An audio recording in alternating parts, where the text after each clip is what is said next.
Hi, everyone. Right, it's going to be a slightly fraught book reading today. I am at my social bubble, which is my brother's house. And so I have this tiny puppy, and her best friend is the cat, who can't come in here while we're doing the reading because they chase each other. And I don't know if you can hear the cat. She's on the other side of the door, and the dog wants to be with the cat. Right, Makatak, we're going to read the chapter. She's just so excited about the cat. They're best friends, which is really lovely, but I just need you to sit quietly for 5 minutes. Can you do that, Makatak? No, you want to be with the cat. So, if today is a little bit shorter and less chatty than I would usually be, those are the circumstances. That also, the dog has been a bit of a mistress all day because it's raining and she doesn't like to be outside in the rain. She doesn't like having wet feet. So trying to get her to go to the toilet today has been difficult, and I desperately don't want her to wee in my brother's house. So, good girl. Come and lie down. Good girl. Good girl. So, we're going to do a chapter, and hopefully this will all go well, although the comments have stopped, which makes me believe that the feed has got lost. Which is sad days.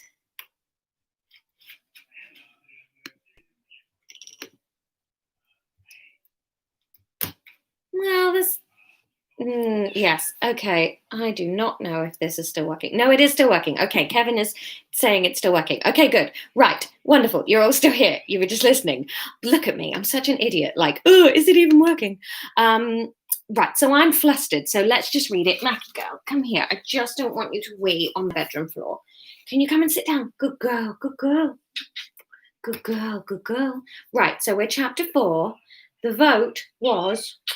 Good girl. She's so confused because Gnocchi, who is the cat, is on the other side of the door. I know. We're just going to read the chapter and then you can go and play with her, okay? Look at this face. Right. Okay. Okay. So we're going to do chapter 4. What complicates the mission? Oh, yeah. Okay. This is quite interesting. All right. Okay. Oh, and you've got a big vote. You've got. Oh, okay, Laura, don't get ahead of yourself. Just read the story. Okay. Right. Okay, Mackle Tackle Dog. Right. Marine was spared the tingling in her feelings being the first thing that caught Ezria's fury, as the first droplet of water slammed into the neck of her nearest comrade and forced him to the floor. All around her, she could see slick patches of soil appearing as the rain hit the ground and vanished into the thirsty mud. The team were being pelted. Rain is no joke when you're barely 5 centimeters tall. It crashed into them, making them stagger and lose their footing, despite the heavy boots they all wore for traction. Hands grew slippery on the rope pulling the lost stone, and even Ezria had hit the floor twice as she continued to pull. Move, came Ezria's call, and they gathered their rope and dashed in formation to the nearest shelter, dodging wet bullets as they tore out of the sky and flattened anyone who was unlucky enough to be in the wrong place. Thank you. That is so lovely. Thank you. Thank you, my darling. Oh, that is gross. As they tore out of the sky and flattened anyone who was unlucky enough to be in the wrong place. The flower bed was sheltered, but the rain was weighing down the leaves and causing overspills to erupt all around them.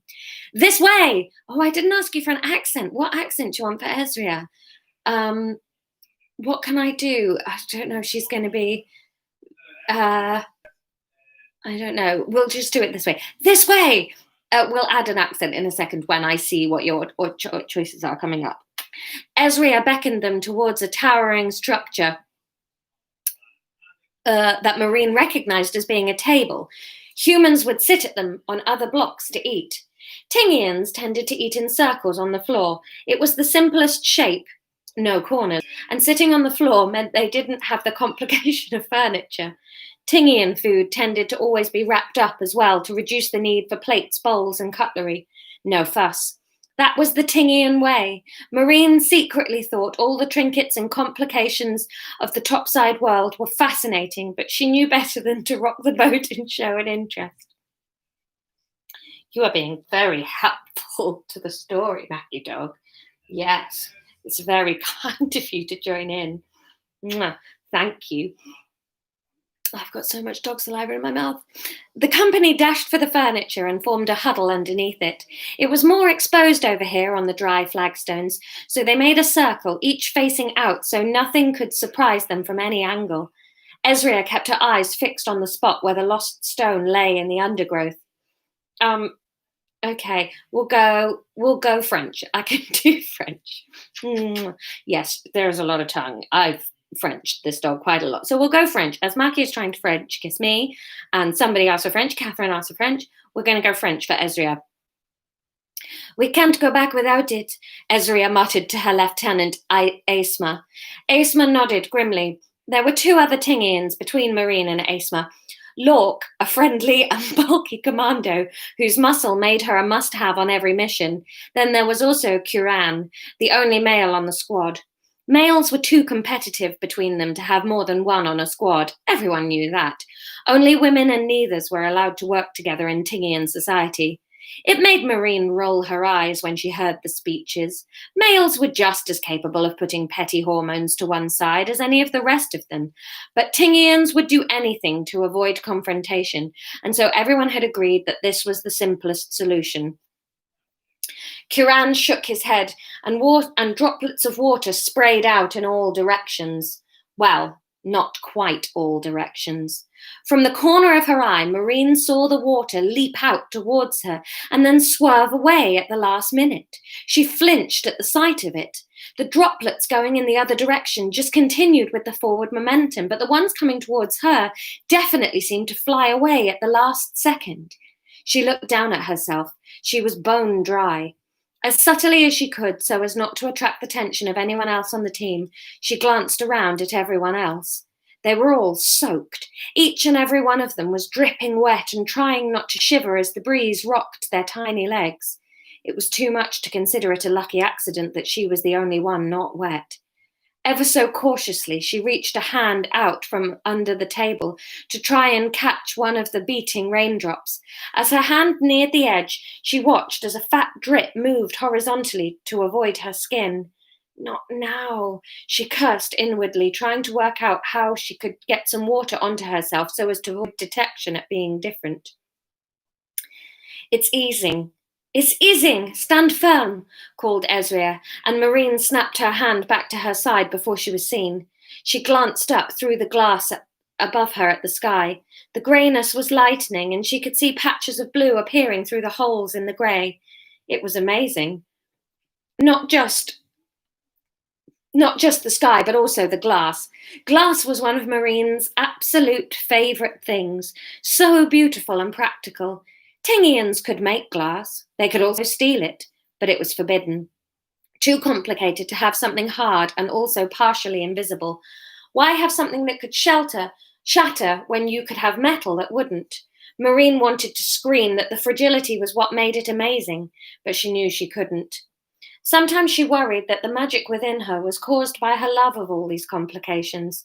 If she could just learn to crave routine and simplicity and sensibleness, then perhaps she could stop the sparks. Perhaps they would calm down. Or was it the other way round? Was this infernal energy within her what made her thoughts seek the wind and the sparkles and the excitement? Excuse me, what was that noise? You sulk at me, little lady. Ezria had been speaking, but Marine began to hear it with her usual sense of shame that she had not been listening. She shook her head and focused in on the words. Okay, we are going to head over to the lost stone. Be careful, it is wet underfoot. I know Mackie is very distracting. I love her so much, though. I love you, little dog. We are going to head over to the lost stone. Be careful, it will be wet underfoot, and we don't have enough power to carry you with a broken leg as well as the stone. Believe me when I say I will not be leaving the stone. Everyone grinned. Ezria was tough, but they all knew she wouldn't leave any of them behind. It wasn't in her nature. The rain could have been a blessing. It might have loosened the earth around the stone, making it easier to release, Ezria continued. We'll get back into position, and Aesma will assess and decide on a plan for release. On Aesma and forward, move out. Marine, with me. Marine's fingers went cold.